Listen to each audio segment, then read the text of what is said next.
I gotta stop it with this in 2018. All of this, all of this, you gotta stop. This, leave this to Patrick Starr. Hey, what's up guys? It's BarbaraBeauté and I'm back on your screen with another video.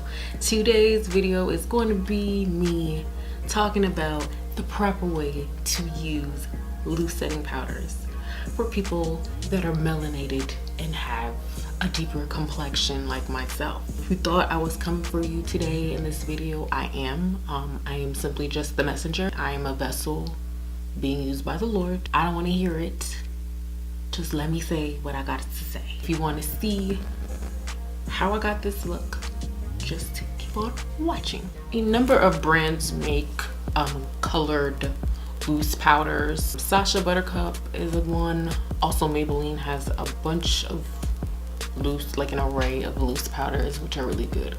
You know, just shop around, but we don't have to be using white stark setting powders and then proceed to bake them under our eyes. It's not necessary. So I have 3 loose setting powders in front of me. I have number 1, the Airspun in the color Naturally Neutral. I have the Vanity setting powder in the color Topaz.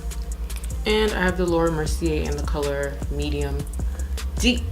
For dark skinned people, I'm gonna need y'all in 2018 to be a better judge of the color concealers that we want to use. Okay, we can't be using Tarte, was it tan sand? Do you know what I'm saying? We can't be using those kind of colors. We can't be using NARS Radiant Creamy Custard. You know, like, look, you see this? We can't do it. It's not for us. Like, it's not for you, sis. Usually as my under eye concealer, NARS Radiant Creamy in Amande, I don't know, which is a great goldeny under eye concealer. They also have a number of darker, deeper ones, but I ran out of that one. So, but a more affordable one is the LA Girl Pro concealers. Are great. They have a great range. The ones I have in front of me are Custard and Toffee. So these two mixed together is what I'm going to be using today for my under eye. That's like a rich, deep, nice color. Like, I could use this alone, but I do like to have a bit of a highlight, so I'm just going to add this in there. Sometimes we don't know why we look ashy. It starts with the concealer. Probably speed up through this part.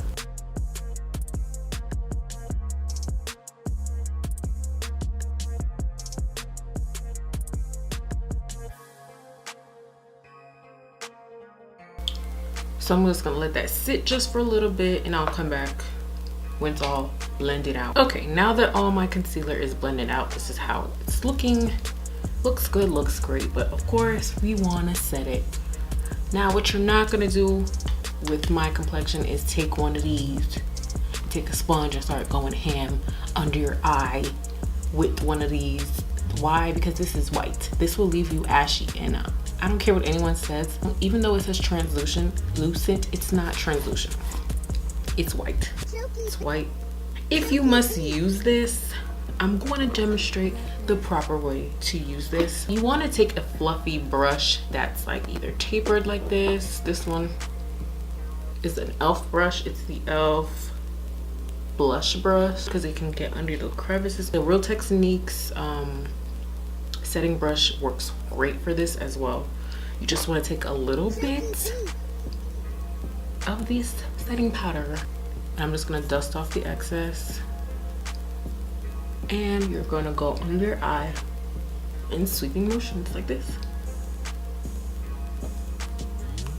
Now this powder is very mattifying, which I do enjoy about it. It's blurring, so I can see why people like it. However, for my skin tone and, you know, people with darker skin tones, we can't just go with it and bake with it because it's gonna leave us gray and ashy. You still get an under eye highlight. As you can see, my under eye is still bright, but I'm not looking like Casper. I think the under eye highlighting has just gone too far, that people think that it needs to be so stark white under your eye when it's really not flattering and it just ain't cute. Now this powder, I did do a review on it. I'll leave it right there so you can check it out. So on this side of my face, I'm going to use the Mercier translucent medium deep. This powder is amazing. It is very finely milled. It's a very beautiful golden color. Okay, what I'm gonna do is take a Real Techniques brush. Yes, mine is dirty, sue me. But I'm going to take my sponge, dip it in there. It is dry, but you can use it damp because it works well that way too. And I'm just tapping off the excess. I'm not baking, simply because baking is just not something I like to do. The way my under eyes are, they're hollow. They're hollow, and I have like little like lines right there under my eye. So baking emphasizes those lines, and a lot of people don't understand that, and then they just do it, and then their under eyes look crusty and they don't know why. So there are times I will do it, but it's very rare. Right under and set. But I do like to bake my nose because my nose gets very oily. Just like that. You can do your smile lines. And you see how this powder is like gold orangey. Now what you could do is, even after you set it like this, you can go back and then bake it under your eye. That's good too, because it's like you've already set it and then now you're just baking it to get the extra highlight. You can reverse contour, but you have to remember not to leave it on for too long. I do that and I do that, and that's it. Now a mistake I see people always do is that they do not blend their entire face in with skin tone pressed powder or a setting powder. I use the L'Oreal True Match C8. I just take a brush. This is like a Eco Tools brush. What this is gonna do is mesh in all the colors on your face together. The highlight, the contour, everything, so that it doesn't look like you have a highlight, a contour, so that everything is blended together.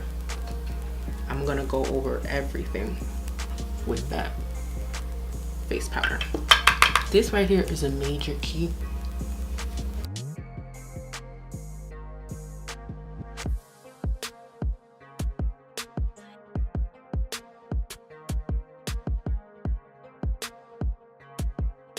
So that's just gonna bring everything together and make sure you're not over highlighting. And sometimes, even if you like baked with Airspun or something, you know, in your dark skin or whatever, but you take your face powder and you just, you know, blend it all in together, you could, honestly, you could probably get away with it too that way. The last thing I'm gonna do, which is optional, I don't always do it, but I feel like it makes a big difference when it comes to powders, as far as meshing all the powders together. Sometimes I feel like it doesn't make a difference, especially when you've used extremely harsh and light setting powders and you bake. And you'll find when you do this, it's gonna look more skin-like. You're not gonna look as powdery. I like kind of cover my eyes because I don't want to get it on my eye makeup. Ooh, it's cold. Ooh. And once it dries, it's gonna look a lot better. All right, so what I'm gonna do, I'm just gonna finish off my face and I'm gonna come back and show you how it looks all together. Okay, so this is how my entire face looks. As you can see, everything, nothing is overly highlighted. I'm staying true to my skin tone. So yeah, I have nothing against people using white setting powders. It's really just how you use it and if you're abusing it. That's it for this video. I hope it was informative. I hope you learned something. Make sure you subscribe to my channel. Make sure you give the video a thumbs up. I will see you guys in the next one. Bye.